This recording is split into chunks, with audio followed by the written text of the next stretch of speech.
There's no shortage of research on sports psychology and all the benefits of motivation and all the ways the brain and our mental state interact with performance or govern performance. So I actually chose to take this a different direction because I feel that topic merits a deeper dive than this, and already had one of those today. So we'll save that for a later time. Then we're going to talk about a different aspect of this, but it does all tie in and does kind of answer Tom's question. So first I'll broach the topic of anti-nociception, which is basically just pain avoidance, right? Got it. And endorphins are what the brain releases to block the pain messages. And we've all heard of endorphin release. I exercise for my runner's high, et cetera. So which is just inhibiting the transmission of pain signals. So that's it. We're just masking them. So the brain releases endorphins in response to a whole host of things, injury, laughter, sex, exercise, and a couple others I'm going to talk about very briefly in just a second. But it also releases dynorphin. And this comes from the kappa opioid system. So as opposed to the mu, which is the beta endorphins, whatever. And this produces dysphoria. So we're talking the opposite of euphoria. So this is the uncomfortable feeling we get with exercise.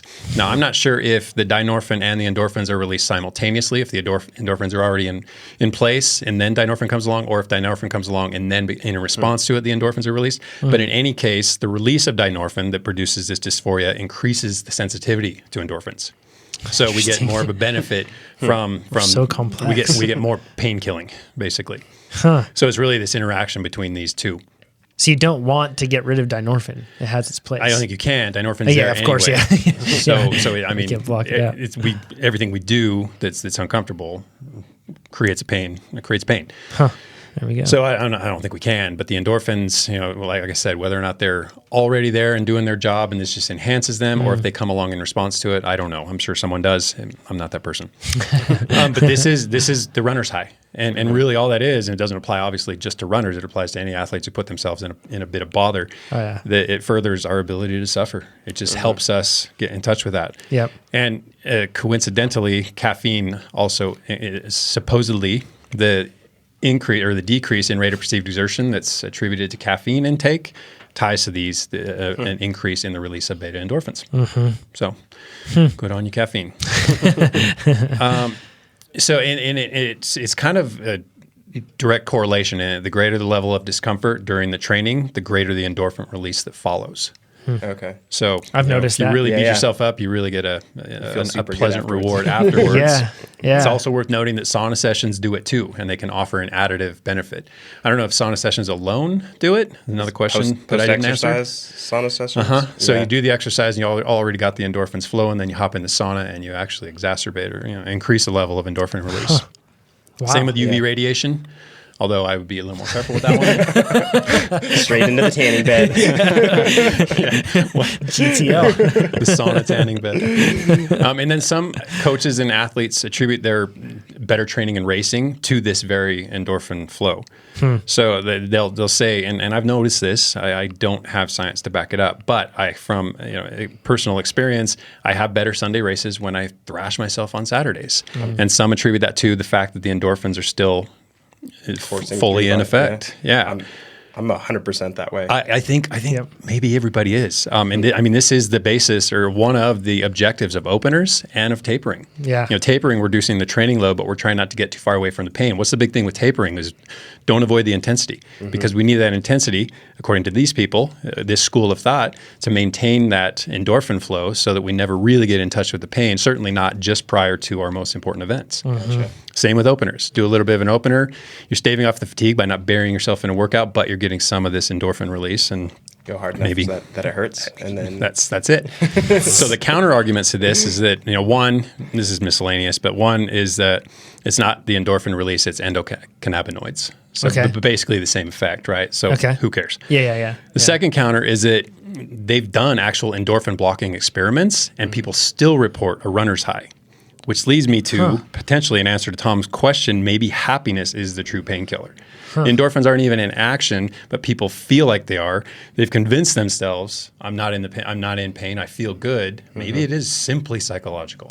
That would be one winning hurts like argument in support of it. Winning hurts in some respects, but after the race, it does not hurt compared to losing, right? There's if you get passed on the line and you're 100 meters before the line, you stop pedaling, Yes. and you're winning, and you're doing the same amount of effort. You've just done the same, and you're throwing your hands up in the air. Yep. Sure is easy to keep pedaling at that crazy. It's just It's it's a good point. I mean, thinking about it, it's. I feel like it's hard for us to really understand the relationship between the mind and then the body and how they interact together, but they absolutely have an effect. And I know that you wanted to keep it as kind of in a steady lane here. Yeah.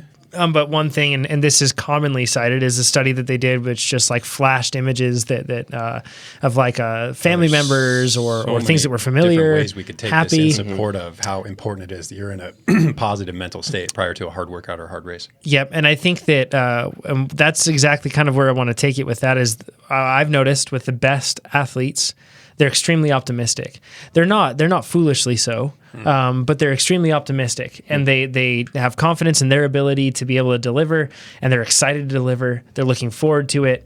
They feel that before that race that they are going to deliver, and they do. And I feel like prime example of that. Yeah. So first, let's just briefly address his concerns with overexertion and overconfidence. Yeah. I'm pretty sure we can talk on these without any real science behind it. Yeah. But overexertion for sure, heat would be a legit concern. Yeah. So in that case, I think you probably could actually put yourself in a bad place. Yeah. Is it the positive state of mind that gets you there? I don't know. I think it would be foolishness more than anything. But I don't know. And typically overexertion just leads down one road, and that's the race ends early. I mean, you blow up. And that's your race. So, okay.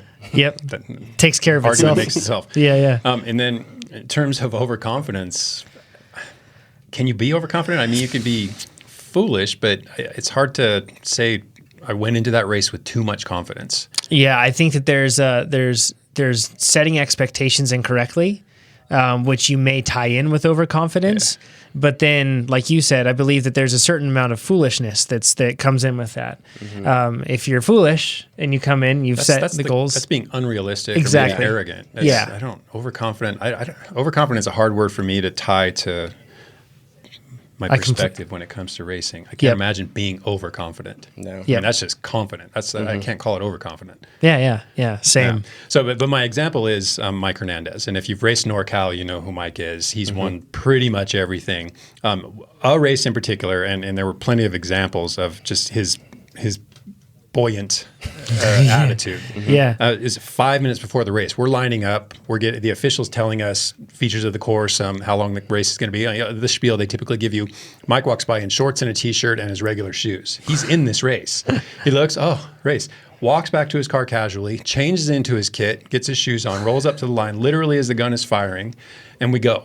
And he finished third. And it was a field of, I think, 70 guys. But the whole time, beaming smile, slapping people on the back, saying hi.